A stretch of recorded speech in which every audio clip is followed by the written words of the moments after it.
Hello नमस्कार दोस्तों, आप सभी लोगों का हमारे YouTube channel PTF IAS academy में स्वागत है।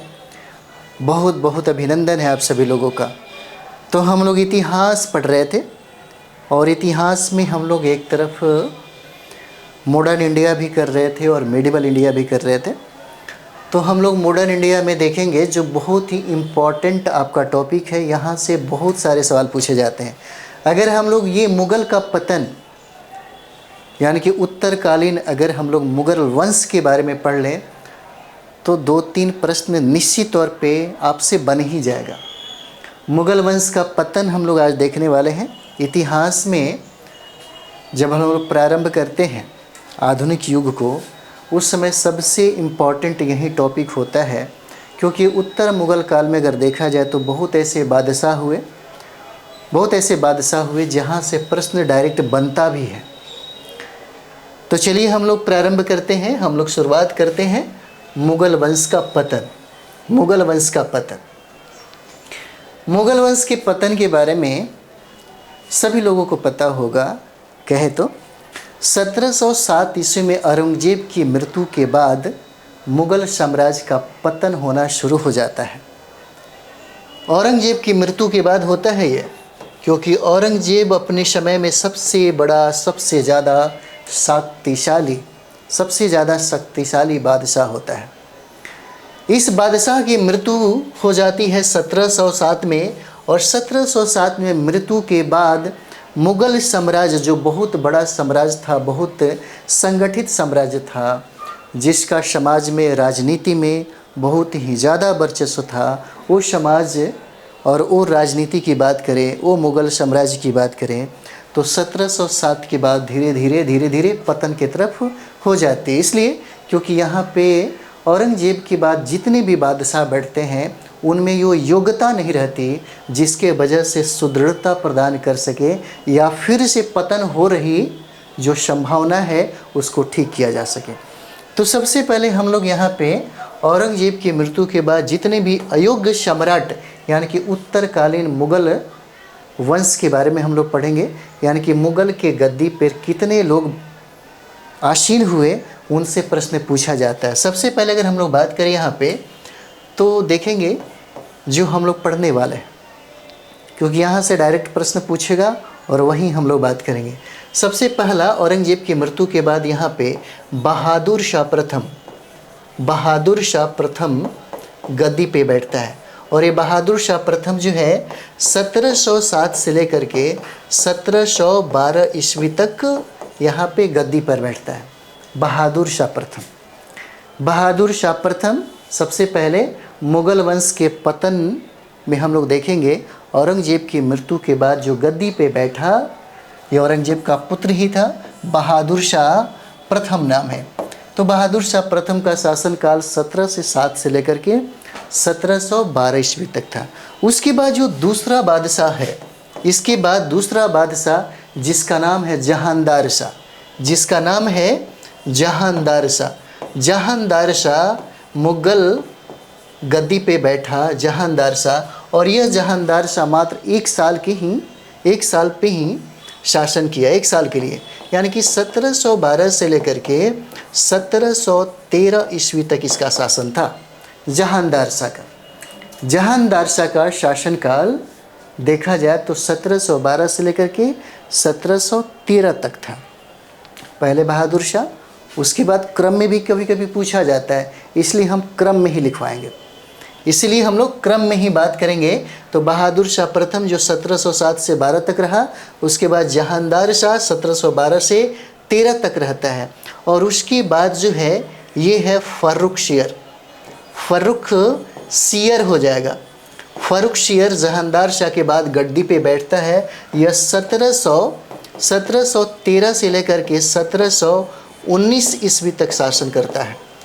फर्रुख शेर जो है 1713 से लेकर के 1719 ईस्वी तक ये शासन करता है, मुग़ल बादशाह होता है। उसके बाद हम लोग बात करते हैं, इसको मिटा दिया जाए आगे बढ़ने के लिए, है ना, इसको हम लोग मिटाते हैं। और फर्रुख शेर के बाद हम लोग देखेंगे रफ़ी-उद-दर्जात एक बादशाह है जिसका नाम है रफ़ी उद दरजात। रफ़ी उद दरजात।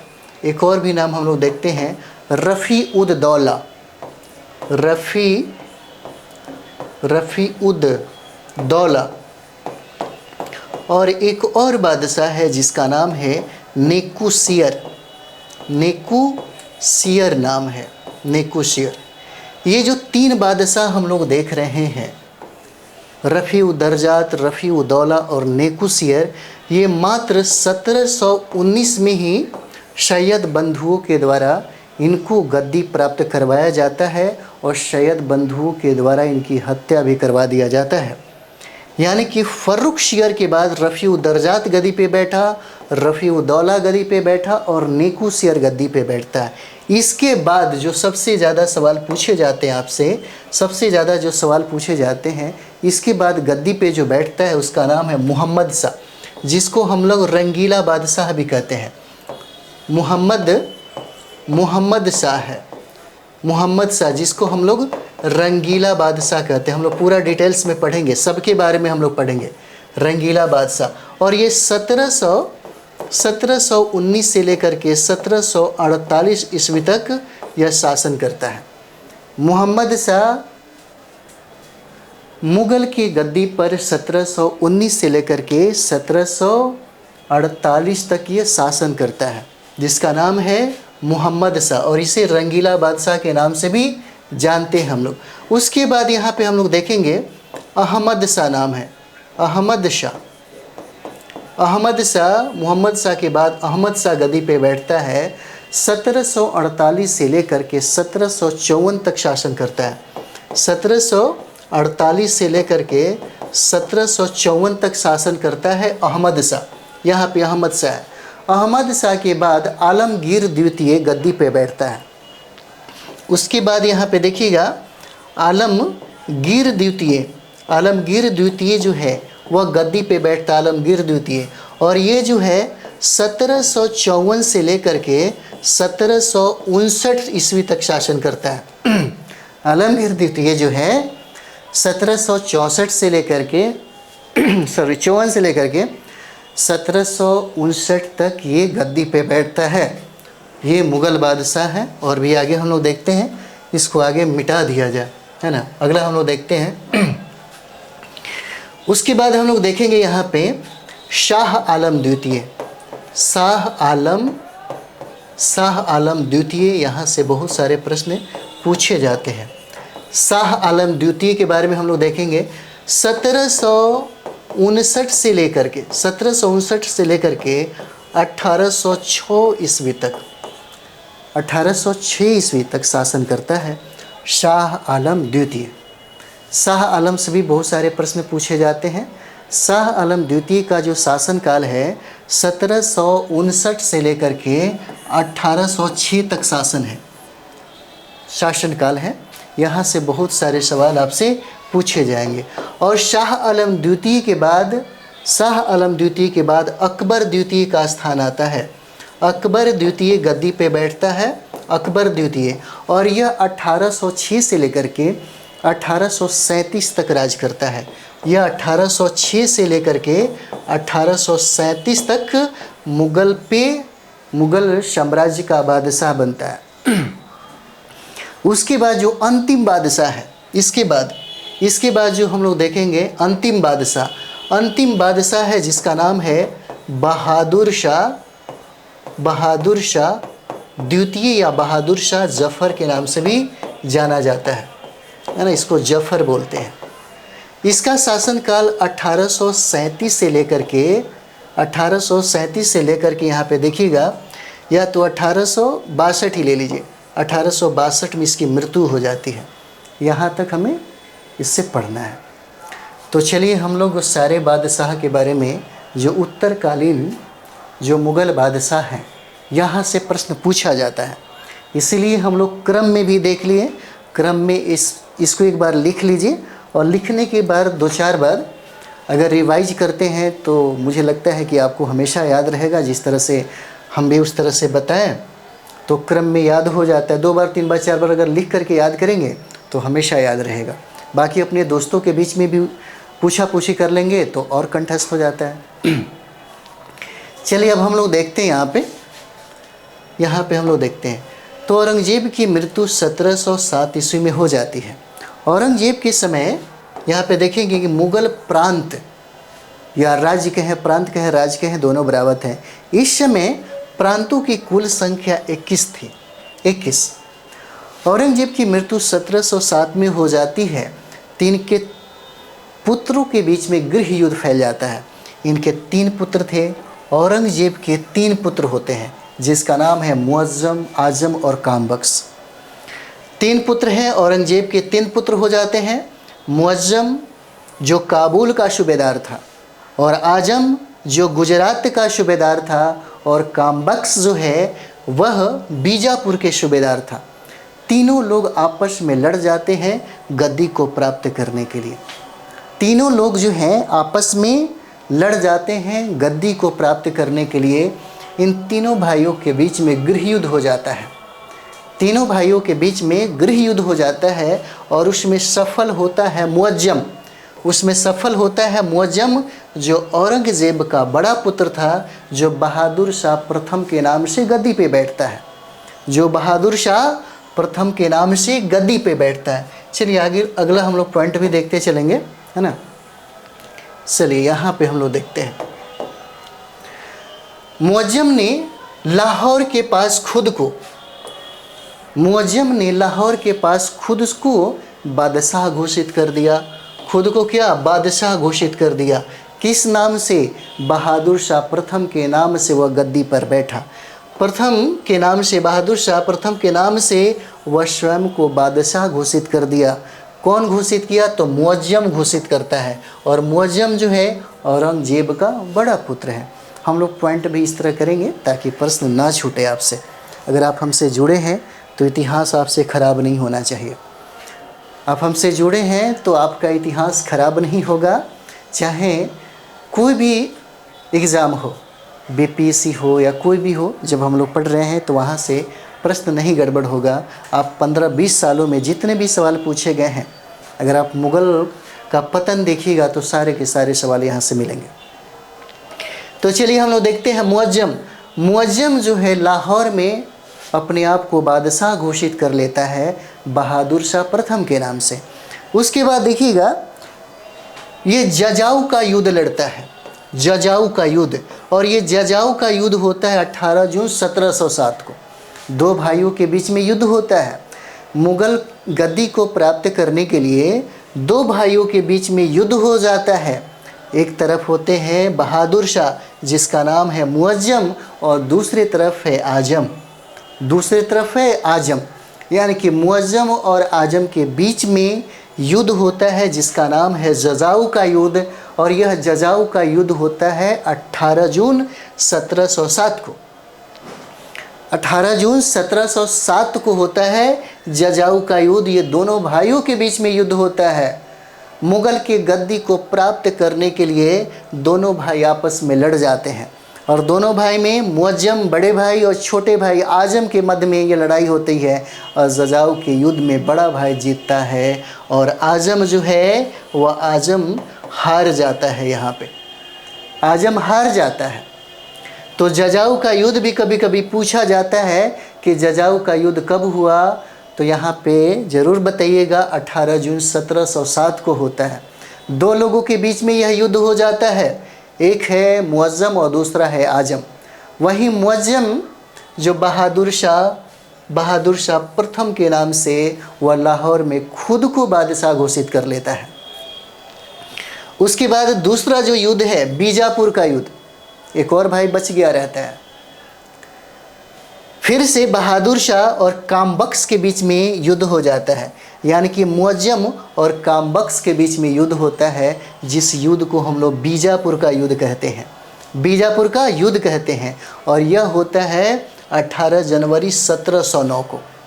यह युद्ध होता है। फिर से 2 भाइयों के बीच में युद्ध हो जाता है मुग़ल गद्दी को प्राप्त करने के लिए, मुग़ल के सिंहासन पर बैठने के लिए।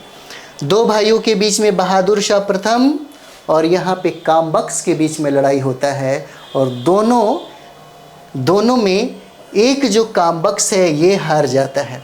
फिर से बहादुर शाह प्रथम जो है वह जीत जाता है और अंततः मुअज्जम जो बहादुर शाह प्रथम नाम से गद्दी पे बैठता है वह औरंगजेब की मृत्यु के बाद मुगल के गद्दी पे आसीन हो जाता है। चलिए हम लोग बहादुर शाह प्रथम के बारे में हम लोग यहाँ पे जानेंगे। तो बहादुर शाह प्रथम जिसका नाम मूल नाम अगर देखा जाए तो मूल नाम मुअज्जम होता है और ये औरंगजेब के बड़े पुत्र होते हैं। ये औरंगजेब के बड़े पुत्र हैं। बाकी पुत्रों को यानी कि बाकी भाइयों को हराकर ये गद्दी पे बैठता है।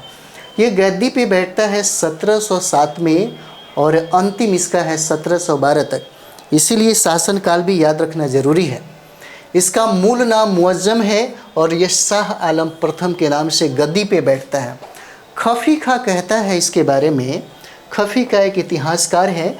खफी खां कहते हैं कि यह प्रशासनिक कार्यों में इतना लापरवाह होता है कि लोग इसे शाहे बेखबर कहते हैं। खफी खां कहते हैं, याद रखना ज़रूरी है, खफी खां कहते हैं कि बहादुर शाह प्रथम अपने प्रशासनिक कार्यों में इतना लापरवाह होता है कि लोग उसे शाहे बेखबर कहते हैं। क्या कहते हैं? शाहे बेखबर कहते हैं। यहाँ पे हम लोग देखेंगे बहादुर शाह प्रथम को गद्दी पर बिठाने वाला जो वजीर है, अक्सर आजकल प्रश्न पूछे जाने लगे हैं। और यहाँ पे ज़रूर आप समझिएगा, देखिएगा कि 1707 में जब औरंगजेब की मृत्यु हो जाती है तो यहाँ पे वज़ीर जो है बहुत शक्तिशाली जो अपना कहें तो रोल जो है वो निभाने लगते हैं और यहाँ पे बादशाह की जो शक्ति है वो कमज़ोर हो जाता है, कम हो जाता है। कहें तो वज़ीरों की यह हाथ के कठपुतली ही बन के रह जाते हैं। इसीलिए जो बहादुर शाह प्रथम है और जितने भी बादशाह होंगे उस समय देखिएगा वज़ीर ही सब कुछ है। वज़ीर के इशारों पे कौन बादशाह बनेगा, किस बादशाह को ख़त्म कर दिया जाएगा, किस बादशाह को षड्यंत्र के द्वारा मार दिया जाएगा, यही सब खेल होता है। और यहाँ पे वज़ीर भी पूछा जाता है। तो बहादुर शाह प्रथम का जो वज़ीर था अशद खां नाम है इसका, अशद खां। और इसका एक पुत्र था जिसका नाम था जुल्फ़िकार खां नाम रहता है। एक नाम है जुल्फ़िकार खां। इन्हीं के सहयोग से यानी कि इन्हीं दोनों के सहयोग से बहादुर शाह प्रथम दिल्ली की गद्दी को प्राप्त करता है। इन्हीं के सहयोग से पूछा जा सकता है आपसे,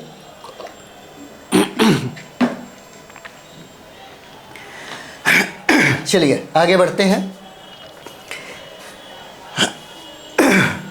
बहादुर शाह प्रथम जो है इनका वजीर है जिसका नाम है अशद खां और अशद खां के पुत्र का नाम है जुल्फ़िकार खां।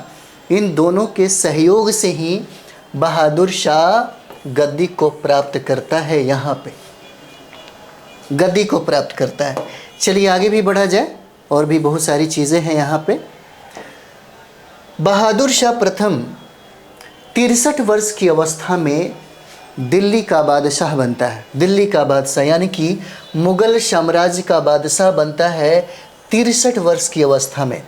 बहादुर शाह 63 वर्ष की अवस्था में दिल्ली की गद्दी को प्राप्त करता है। यानी कि इस उम्र में आदमी क्या होता है? लापरवाह होता है। और यही वजह होता है कि खफी खां उसको प्रशासनिक कार्यों में लापरवाह होने की वजह से उसे शाहे बेखबर कहता है। शाहे बेखबर कहता है यहाँ पे। इन्होंने गुरु गोविंद सिंह से संधि भी किया था। बहादुर शाह के बारे में अगर देखा जाए तो बहादुर शाह प्रथम जो है गुरु गोविंद सिंह, और ये गुरु गोविंद सिंह 10वें सिख गुरु होते हैं। 10वें सिख गुरु जिनके सम्मान में बहादुर शाह प्रथम ने खिलाअत तथा उच्च मनसब प्रदान किया था। खिलाअत तथा उच्च मनसब प्रदान किया था, उच्च मनसब प्रदान किया था गुरु गोविंद सिंह। गुरु गोविंद सिंह से संधि करके बहादुर शाह प्रथम ने गुरु गोविंद सिंह के सम्मान में खिलात तथा उच्च मनसब उन्हें प्रदान किया, सम्मानित किया। उसके बाद हम लोग यहाँ पे देखेंगे, अगला पॉइंट होगा लोहगढ़ का किला। बहादुर शाह प्रथम ने लोहगढ़ का किला जीता। बहादुर शाह प्रथम ने लोहगढ़ का किला जीता और 1712 में उसे लौटा भी दिया। 1712 में उसे लौटा भी देता है बहादुर शाह प्रथम। बहादुर शाह प्रथम जो है लोहगढ़ का किला भी जीता और उसे 1712 में फिर से लौटा भी देता है। उसके बाद यहाँ पे हम लोग देखेंगे 27 फरवरी 1712 ईस्वी को, 27 फरवरी 1712 ईस्वी को बहादुर शाह प्रथम का लाहौर में निधन हो जाता है। यहाँ पे लाहौर में निधन हो जाता है बहादुर शाह प्रथम का। बहादुर शाह प्रथम का लाहौर में निधन हो जाता है। 1711 में इनके काल में जोशुआ बेटिलार के नेतृत्व में एक डच दल जो आया, तो इनके स्वागत में एक पुर्तगाली स्त्री जोलियाना की महत्वपूर्ण भूमिका हो जाती है, जो हो सकता है कभी कभी इससे पूछा जाए। उसके बाद यहाँ पे देखिएगा ओवन सिडनी द्वारा इनको अंतिम अच्छा मुग़ल नवाब कहा गया।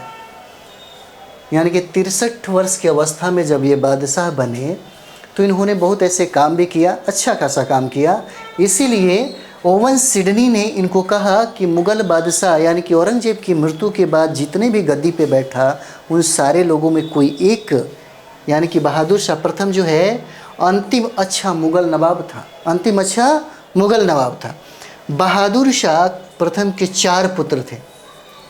बहादुर शाह प्रथम के 4 पुत्र थे, जिसका नाम था जहानदार शाह, अजीम उस शान, रफ़ी उस शान और जहान शाह। एक का नाम है जहान शाह, तो ये नाम हो जाता है जहान शाह का। और भी चीज़ें हैं, और भी चीज़ें हम लोग थोड़ा सा देख लेते हैं बहादुर शाह प्रथम के बारे में। बहादुर शाह प्रथम के बारे में हम लोग और भी चीज़ें देख लेते हैं। यहाँ पे अगर देखें तो मराठों की शक्ति कमज़ोर करने के लिए यहाँ पे हम लोग देखेंगे मराठों की शक्ति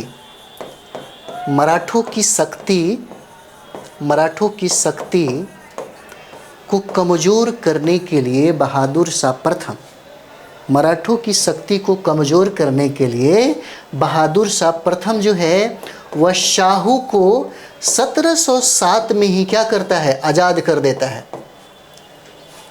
जो कैद खाने में था, जो कैद खाने में औरंगजेब के समय से ही शाहू को पकड़ के कैद खाना दे दिया गया था, वो बहादुर शाह प्रथम क्या करता है, मराठों की शक्ति को कमज़ोर करने के लिए शाहू को अब स्वतंत्र कर देता है। इस तरह से मराठा जो है आपस में ही क्या करते हैं, लड़ जाते हैं, आपस में ही लड़ जाते हैं। और ये शाहू को स्वतंत्र करने का जो काम है कौन सा मुग़ल बादशाह करता है, ये भी पूछा जा सकता है। ये बहादुर शाह प्रथम ने, और बहादुर शाह प्रथम ने शाहू को क्या किया, कैद खाने से मुक्त कर दिया। कब किया, तो 1707 में ये कैद खाने से मुक्त कर दिया। इस तरीके से जो मराठा वाड़ है ये आपस में ही क्या हुए, उलझ गए। उसके बाद हम लोग यहाँ पे देखेंगे दूसरा जो पॉइंट हमारा हो जाएगा, वो देखते हैं कि बहादुर शाह प्रथम जो है मारवाड़ के साथ भी मित्रवत संबंध रखता है। यहाँ पे मारवाड़ के साथ भी बहादुर शाह प्रथम मित्रवत संबंध रखता है यहाँ पे। और यहीं पे एक जाट नेता है जिसका नाम है चुरामन। जाट नेता यहाँ पे देखते हैं हम लोग, इसी समय एक जाट नेता है जिसका नाम है चुरामन, और एक बुंदेला सरदार है, पूछा जाता है अक्सर। एक बुंदेला सरदार है जिसका नाम है छत्रसाल, एक जाट नेता जिसका नाम है चुरामन और दूसरा बुंदेला सरदार है जिसका नाम है छत्रसाल। इन दोनों के बीच यानी कहें तो इन दोनों से मित्रवत संबंध बहादुर शाह प्रथम जो है वो रखता है। बहादुर शाह प्रथम मित्रवत संबंध रखता है जाट नेता से और बुंदेला सरदार से, और साथ ही साथ मारवाड़ के सम्राट से भी यह मित्रवत संबंध यहाँ पे रखता है। उसके बाद हम लोग देखेंगे अगला पॉइंट में भी यहाँ पे देख लिया जाए। अगला पॉइंट में यहाँ पे जो वजीर बहादुर शाह प्रथम को गद्दी पर बैठाया था, वही वजीर अरशद खां और जुल्फिकार खां के षड्यंत्र का ये शिकार बन जाता है। ये बहादुर शाह प्रथम जो है ये शिकार हो जाता है और इसको गद्दी से हटा करके जहांदार शाह को ये लोग बिठा देते हैं। यानी कि अरशद खां और जुल्फिकार खां ये वजीर जो हैं दोनों मिल करके जहांदार शाह को गद्दी पे बिठा देता है। चलिए आगे हम लोग देखते हैं यहाँ पे बहादुर शाह प्रथम के बाद हम लोग यहाँ पे देखेंगे बहादुर शाह प्रथम के बाद जहांदार शाह गद्दी पे बैठता है। जहांदार शाह, और जहांदार शाह के बारे में देखिए 1712 से लेकर के 1713 ईस्वी तक ये गद्दी पे बैठता है। और जहांदार शाह को लंपट मूर्ख के नाम से भी जानते हैं।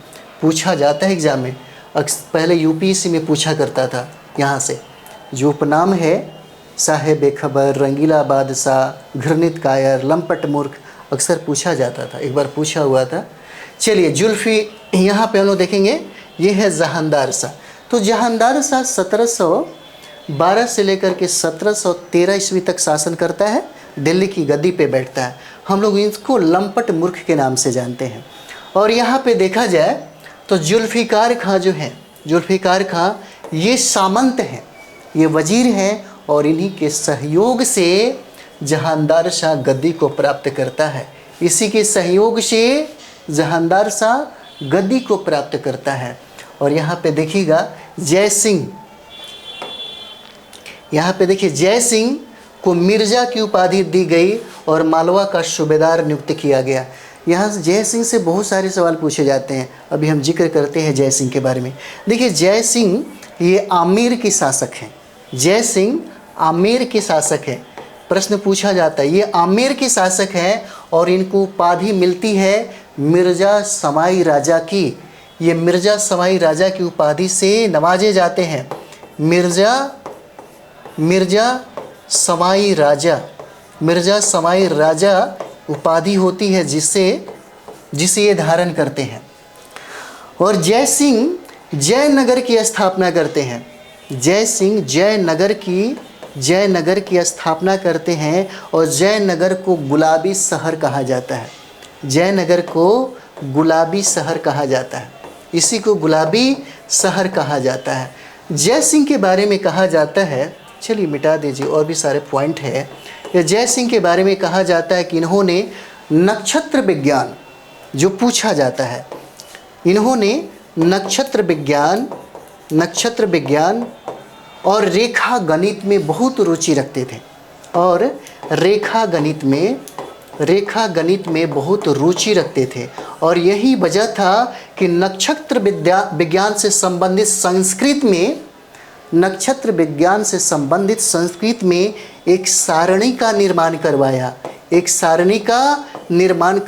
जिसे जिंज मोहम्मद शाही कहा जाता है।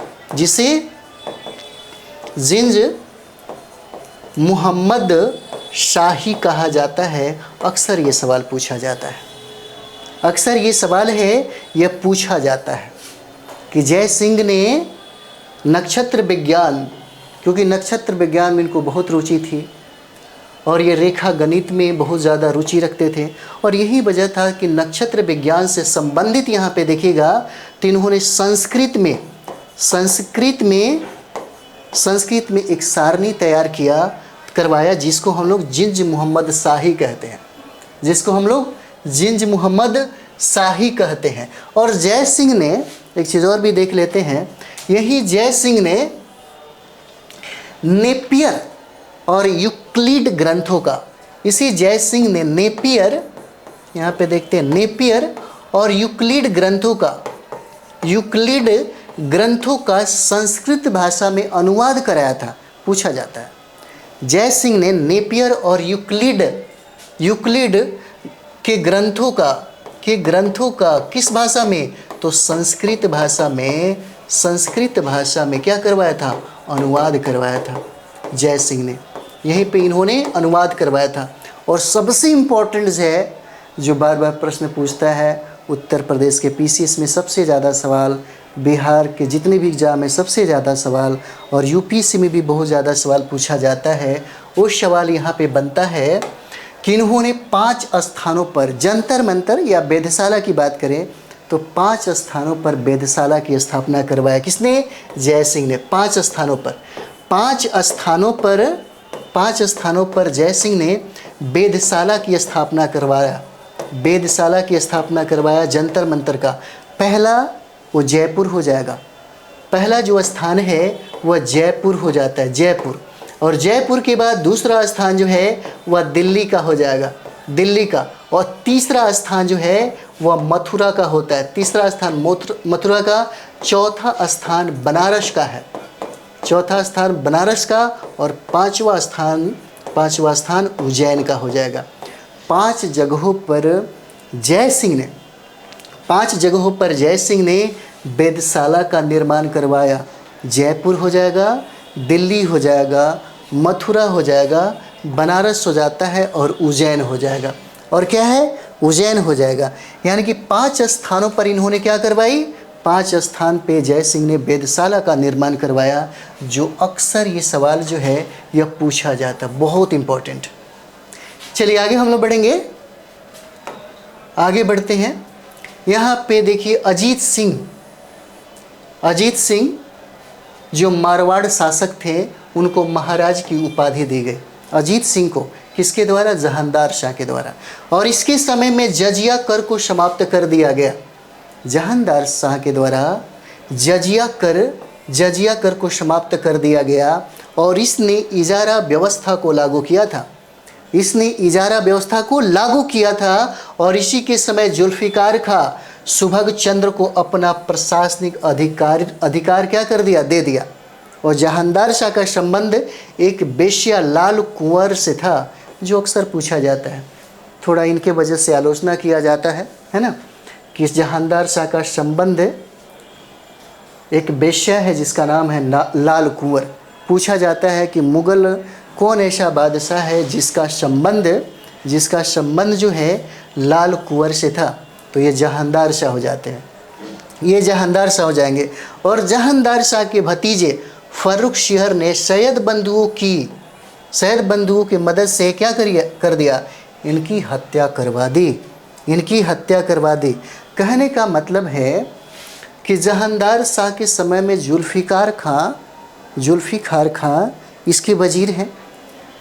और यहीं पे उत्कर्ष होता है सैयद बंधुओं का, यहीं पे सैयद बंधुओं का क्या है, उत्कर्ष हो रहा है सैयद बंधुओं का। और यही वजह होता है कि जुल्फिकार खां अपना एक वजीर, एक सामंत रखता है जिसका नाम है सैयद बंधु। और सैयद बंधुओं के वजह से ही ये फर्रुखशियर वह गद्दी को प्राप्त करता है। तो आगे हम लोग बढ़ेंगे, अगला पॉइंट में हम लोग देखते हैं। चलिए अगला पॉइंट हम लोग यहाँ पे देखते हैं फर्रुखशियर का, है ना। यहाँ पे हम लोग देखते हैं फर्रुखशियर से भी प्रश्न पूछे जाते हैं। फर्रुखशियर दिल्ली की गद्दी पर 1713 से लेकर के 1719 ईस्वी तक शासन करता है। 1713 से 1719 तक इम्पॉर्टेंट है, अगर डेट याद रहे तो ज़्यादा मजा आएगा। यह फर्रुखशियर है। फर्रुखशियर को घिरनित कायर के नाम से भी जानते हैं, इतिहास में इसको घिरनित कायर कहा जाता है। पूछा जा सकता है कि कौन ऐसा मुगल बादशाह है जिसको घिरनित कायर कहा जाता है, तो ये फर्रुखशियर हो जाएगा, जो 1713 से लेकर के 1719 ईस्वी तक शासन करता है।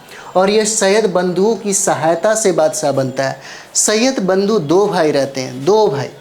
एक का नाम रहता है अब्दुल्ला खां, जैसे कुतुब मुल्क कहा जाता है, और दूसरा नाम है हुसैन अली खां। अमीर उल उमरा के नाम से ये जाने जाते हैं।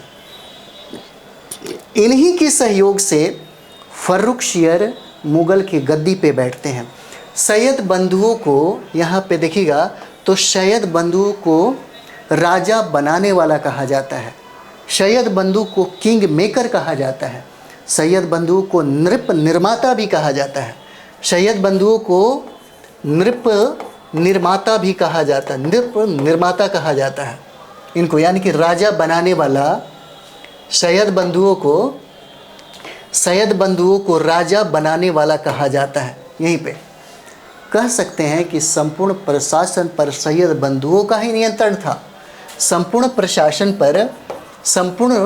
प्रशासन पर अगर देखा जाए प्रशासन पर, तो संपूर्ण प्रशासन पर सैयद बंधुओं का नियंत्रण था। इसी के समय में 1716 ईस्वी में, इसी के समय में देखिएगा 1716 ईस्वी में बंदा बहादुर की हत्या करवा दिया जाता है।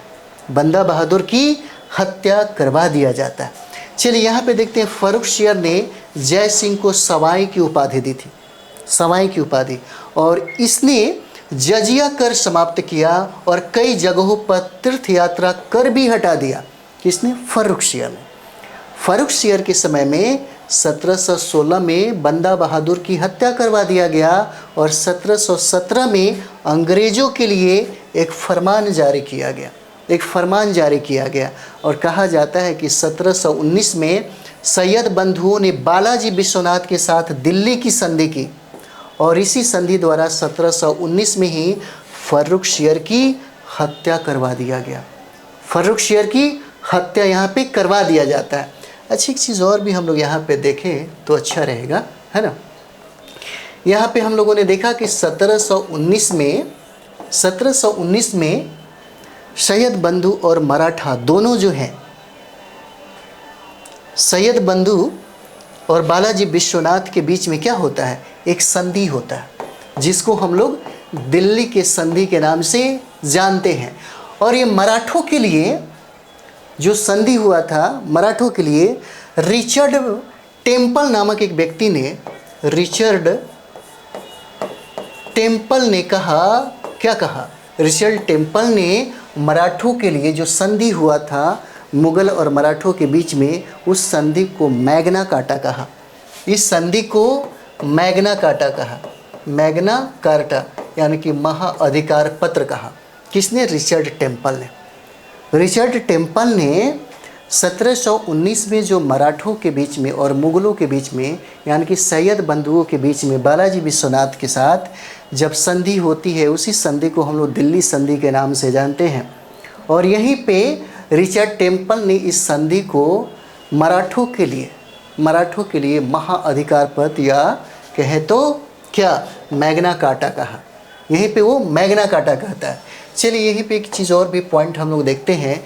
यहीं पे चिनकिलिज खां को फर्रुखशियर के द्वारा, चिनकिलिज खां को किसके द्वारा? तो फर्रुखशियर के द्वारा दक्षिण भारत में 6 सूबा, है ना। चिनकिलिज खां को दक्षिण भारत में कितना सूबा? तो 6 प्रांत कहिए ना, 6 प्रांत दे करके वो उसका अधिकारी बना देता है। 6 प्रांत दे करके उसका अधिकारी बना देता है, जो बाद में मोहम्मद शाह के समय में वो खफा होकर चिनकिलिज खां वो खुद स्वतंत्र राज्य की स्थापना करता है। ठीक है, यहाँ पे स्वतंत्र राज्य की स्थापना वो करता है। यानी चिनकिलिज खां किसके समय? तो फर्रुखशियर के समय में दक्षिण भारत के लिए 6 सूबा, 6 प्रांत दे करके फर्रुखशियर इसका अधिकारी बना देता है। ठीक है, चलिए आगे हम लोग देखते हैं अगला पॉइंट क्या है। अगला पॉइंट हम लोग देखते हैं यहाँ पे। अच्छा एक चीज़ और भी पॉइंट है, हम लोग यहाँ पे देखते हैं, फर्रुखशियर के बारे में ही है ना, फर्रुखशियर के बारे में ही है, देख लिया जाए।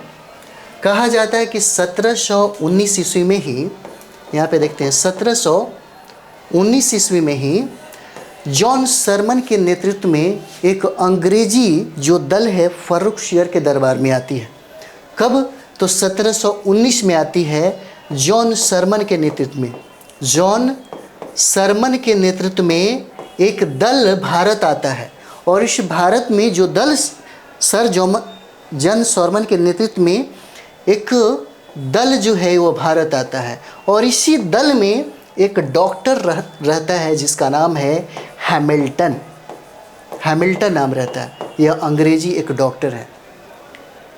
1719 में अंग्रेजी एक दल है जो जॉन सरमन के नेतृत्व में फर्रुखशियर में आती है, फर्रुखशियर के दरबार में आती है, और यहीं पे इस दल के साथ एक डॉक्टर है जिसका नाम है हैमिल्टन। और इस समय देखिएगा फर्रुखशियर एक असाध्य रोग से पीड़ित हो जाता है। बहुत ऐसे वैद्य आते हैं, बहुत डॉक्टर आते हैं, लेकिन उसका इलाज नहीं हो पाता है, वह बीमारी से ग्रसित है। तो हैमिल्टन क्या करता है, उसका इलाज करके फर्रुखशियर को ठीक कर देता है। यानी कि फर्रुखशियर को असाध्य रोग से मुक्ति मिल जाती है। इस असाध्य रोग से क्या होती है, मुक्ति मिल जाती है। जब मुक्ति मिल जाती है तो इससे खुश होकर के फर्रुखशियर जो है 1717 में एक फरमान जारी करता है। 1717 में एक फरमान जारी करता है, और इसी फरमान में ईस्ट इंडिया कंपनी को सारी सुविधा प्राप्त हो जाती है, जो सुविधा एक समय में जहांगीर के द्वारा प्राप्त था। ठीक है, जहांगीर के द्वारा प्राप्त था। और एक चीज़ और भी कहा जाता है कि 1717 के फरमान को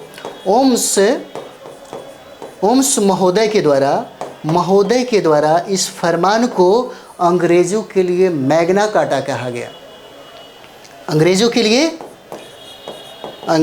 लिए मैग्ना कार्टा कहा गया। इसी समय मैग्ना कार्टा कहा गया। इस तरह से सैयद बंधुओं ने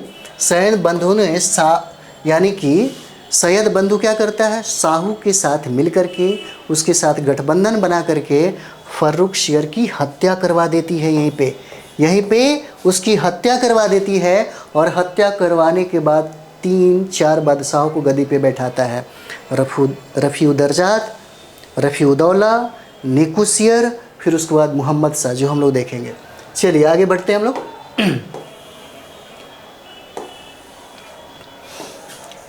चलिए यहाँ पे हम लोग देखते हैं, सैयद बंधु को किंग मेकर कहा जाता है। तो किंग मेकर बना भी सकते हैं और बिगाड़ भी सकते हैं। चलिए रफ़ीउद्दर्जात के बारे में देखें तो रफ़ीउद्दर्जात को सैयद बंधु 29 फरवरी से लेकर के 4 जून 1719 तक ये गद्दी पे बैठाता है, और ये रफ़ी-उस-शान के पुत्र होते हैं। रफ़ी-उस-शान के पुत्र हैं, और सबसे कम समय तक शासन करने वाले ये मुग़ल बादशाह हैं जिनका नाम है रफ़ीउद्दर्जात। और इन्हीं के समय निकुसियर का भी विद्रोह हुआ था। इन्हीं के समय निकुसियर का विद्रोह होता है। अगला देखते हैं रफ़ीउद्दौला। रफ़ीउद्दौला 6 जून से लेकर के 1719 तक, है ना।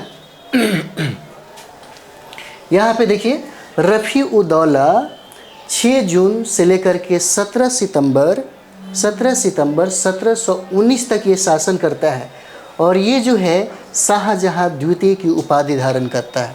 शाहजहाँ द्वितीय की उपाधि रफ़ीउद्दौला जो है यह धारण करता है। रफ़ीउद्दौला, शाहजहाँ द्वितीय की उपाधि। चलिए हम लोग इसके बाद यहाँ से बहुत सारे प्रश्न जो है पूछे जाते हैं। सबसे ज़्यादा सवाल जो है ना, यहाँ से ही पूछे जाते हैं। तो हम लोग अगले वीडियो में इसको पढ़ेंगे। यहाँ से बहुत ज़्यादा, इसके बाद तो कहें तो जितना भी उत्तरकालीन जो मुग़ल सम्राट हैं, जो बादशाह हैं, सबसे ज़्यादा सवाल यहीं से बनना शुरू होता है।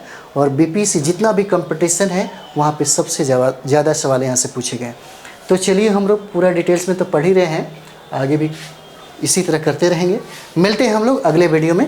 अगले वीडियो में यहाँ से शुरू करेंगे। थैंक यू वेरी मच आप सभी लोगों को।